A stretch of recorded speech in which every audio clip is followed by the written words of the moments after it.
Isidoro. Isinilang ito po ay ika-14 ng Setyembre, 1978. Siya ay bunsong anak ni Ginoong Jesse Isidoro at Myra Sevilla Califlores.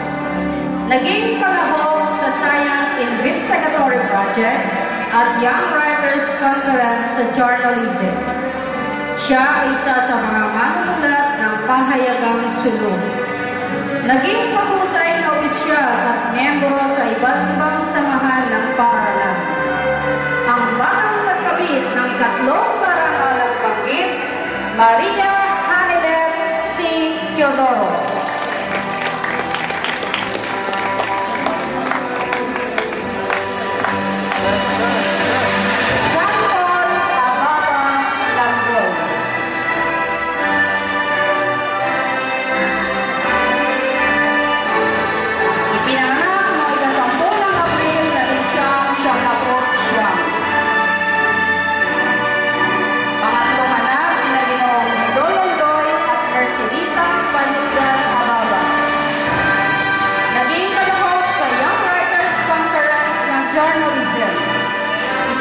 Siya sa mga manunulat ng pahayagang sulong. Naging aktibong leader at kasabi sa iba't ibang samahan sa paaralan. Ang batang nagkamit ng ikalawang karangalang banggit, John Paul A. Landoy.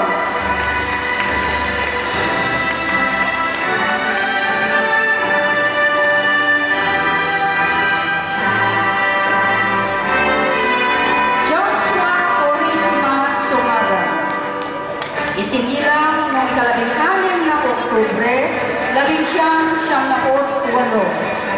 Bunsong anak ni Ginoong Joseph Sumagang at Virginia Balugan Purisima.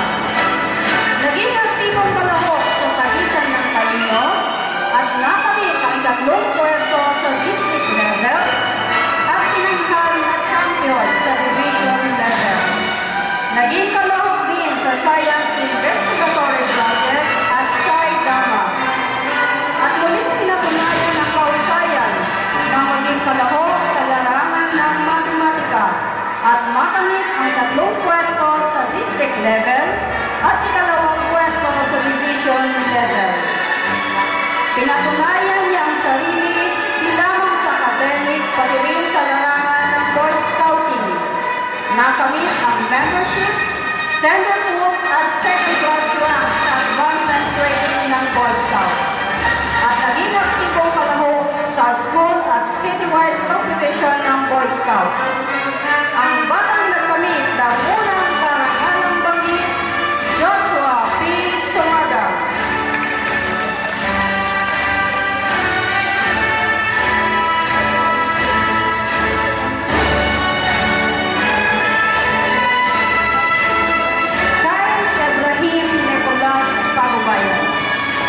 Isinilang noong ika-5 ng Oktubre, 1978. Pangalawang anak ni Ginoong Antonio Pagubayan at Melanie de la Cruz Nicolas. Naging aktibong miyembro at opisyal sa iba't ibang samahan sa paaralan. Naging kalahok sa iba't ibang larangan tulad ng kabisan ng Talino at nagkamit ng ikatlong pwesto sa district at champion sa division level. Naging kalahok din sa larangan ng agham, ang Science Quiz Bee. Isa din siyang mahusay na Scout Patrol leader sa school at isang aktibong leader sa citywide competition. Siya ay may membership, tenderfoot at second class rank sa advancement training ng Boy Scouts.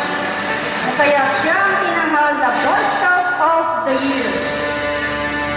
Nakamit rin po niya ang Congressional Award ni Congressman Rex T. Gatchalian for Academic Excellence, awarded to Kyle Ibrahim and Pagubayan of Kadupay West Elementary School, and in recognition of his outstanding academic excellence and outstanding extracurricular achievements, demonstrating the exemplary qualities in a student befitting to be emulated as a role model in his school and community.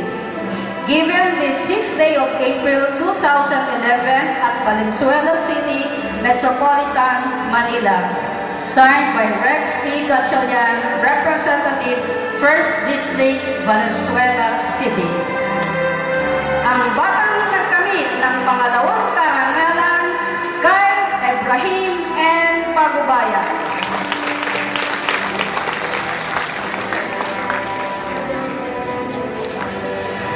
Vic Ashley Bonita Alentahan. Isinilang ng ikapito ng Hunyo, 1999. Kaisa-isang anak ni Ginoong at Victor Alentahan at Victor